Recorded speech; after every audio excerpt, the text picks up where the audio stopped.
Alright, whose idea was it to turn me into a cartoon?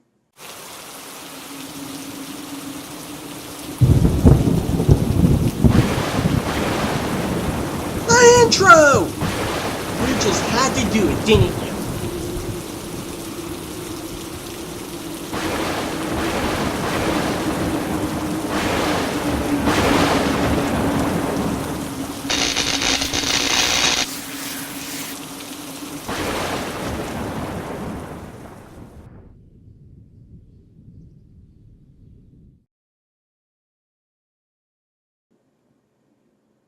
You know, I gotta say that I was kind of surprised that the first episode of the animated series wasn't that bad. Now, that's judging on both Star Trek standards as well as animation standards. As far as Star Trek episodes go, it wasn't that bad. I mean, even compared to several of the live action episodes, it just wasn't that bad. There's been worse ones, like, I don't know, off the top of my head, the infamous episode Threshold from Voyager. You know, just to name one.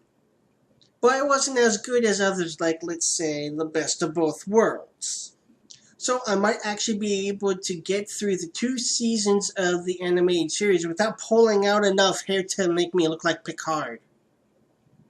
Now, before I get started on this one, I want to correct something that I said on Encounter at Farpoint. I had said that the only series that did the intro first was Encounter at Farpoint. So to start this off, I was wrong on that. The intro begins on this one too before it actually gets into the episode, like the pilot episode on The Next Generation. So I'm sorry for that. I don't remember being an intro on the first episode for the animated series, so that is totally my bad. So it seemed like a standard away mission until about halfway through the episode, except for the concept of the life support belt. I actually think that was pretty cool.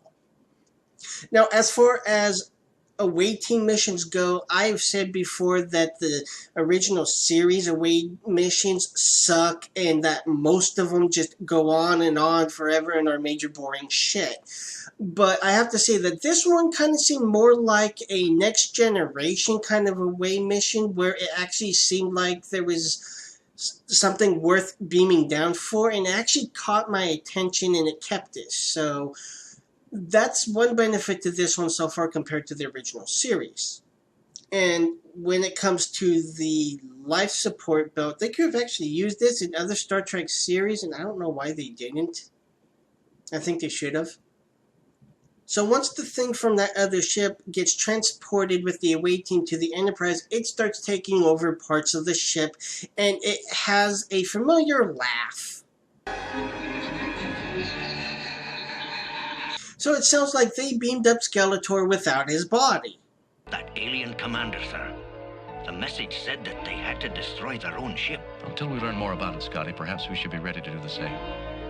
Take 2 of your men and arm the self-destruct device in the engineering core. So Kirk is actually prepared to self-destruct his ship if he has to? Where the hell has this Kirk been for all the original series? I really like this Kirk. So while this alien is taking over the Enterprise... Obey me! Stop! You'll hurt him. Remove the static shield from the warp drive controls. Do it now! No, Captain. I'll obey. Let him go. So Kirk is more concerned about his friend than his ship now? Since when? This actually seems like a completely different Kirk than what I'm used to. And wouldn't you know it, the Kirk that we all know comes along and tricks the alien.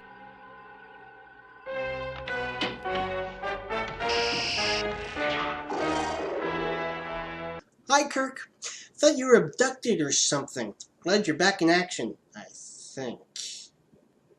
So, to make sure that this alien releases control of the Enterprise, Kirk and the other bridge crew manually aim the ship towards this planet until the alien decides to just shoot out the Enterprise long enough for them to use the warp drive. Activate warp drive. Activated, Captain. Please! Go!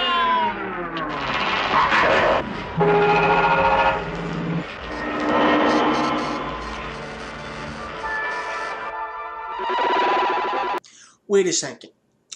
Let me get this straight. They used the warp drive like it was a hyperdrive on Star Wars to just go through the planet. So that way they don't crash into it. That is not how a warp drive works.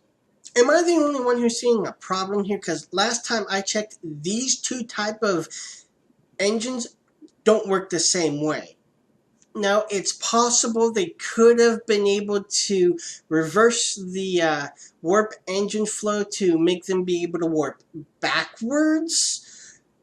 If they had enough time to, I don't know, but I kind of doubt it. So that means they would crash into the planet going at warp speed in the first episode for the anime series would be the last. But obviously, somehow they managed to make it to the other side like it's a hyperdrive.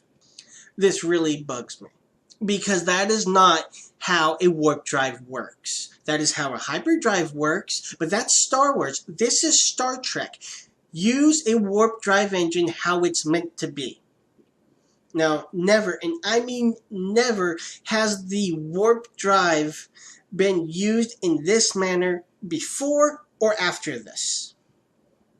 The only way that this is possible is not possible because the technology for it doesn't exist in Kirk's time. But if you look at how the ship is acting at that moment when they engage the warp drive, it looks familiar.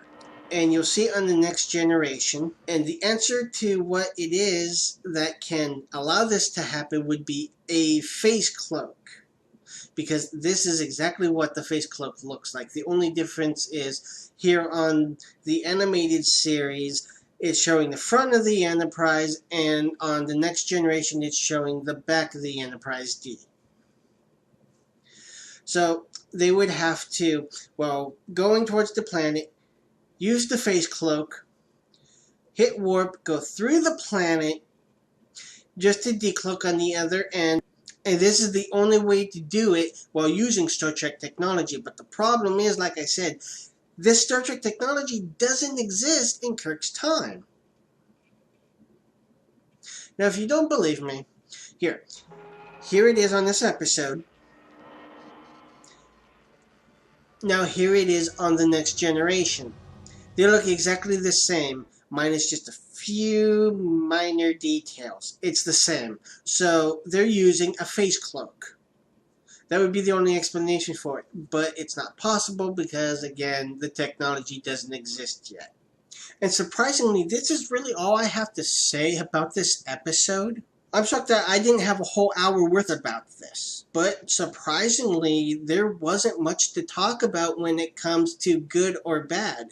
This episode was so-so. It had its good moments and it had its bad moments. Not any particular thing to say, oh, I like this scene a lot, but not really anything bad except for the warp drive to say that it's really bad. So how would I rate this episode? I'd rate it a 6. Why a 6? Well, like I already said, that the away team mission was a lot more entertaining than the way the original series away team's mission are, so that was definitely a step up, so that jumps up the rating in my book. I mean, it wasn't really exciting, but it did keep my interest, so that's always good. So that's one reason. The other reason was the story, the plot, whatever. It was actually good enough to be used in a live action episode, if you ask me, except for one small part of it. And I'll leave that for my what would I change section, which just happens to be now. What would I change? Well, first let me say what I was saying, except for one part of it is going to be the last thing that I'm going to talk about. The first thing that I would change is I would have Kirk look more like Kirk, because he looks a little different than what Kirk really looks like. I mean, they got Spock, the communication officer. They pretty much got everyone else on there looking like they do on the original series, which is always a good thing. So why'd they mess up with Kirk? I mean, I think they should have just tried to make him look a little more like what Kirk looks like. So it's just a really tiny change, really. Now for the part I just mentioned that I was going to say at the end. The thing I would change, whether it be for this episode itself or for a live action episode that they could have used this whole story with, would be the whole thing with the warp drive, because that's just not how a warp drive works at all. Because this is Star Trek, not Star Wars. We are using warp drives, not hyperdrives. And I got nothing against Star Wars and its hyperdrives. It's just these two engines work completely different ways. And one of them is meant for Star Trek, the other is meant for Star Wars. And before I move on to the next thing, I'd just like to re-say, once again, I have nothing against Star Wars. I'm just making a point. Now, the third change that I would do isn't for the episode itself, but actually for the other series.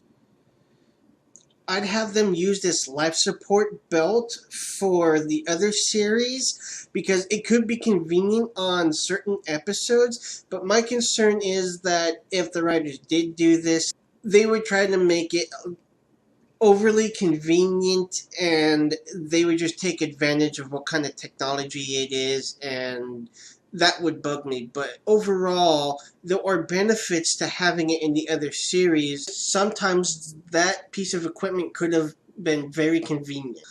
Kind of like the Voyager episode where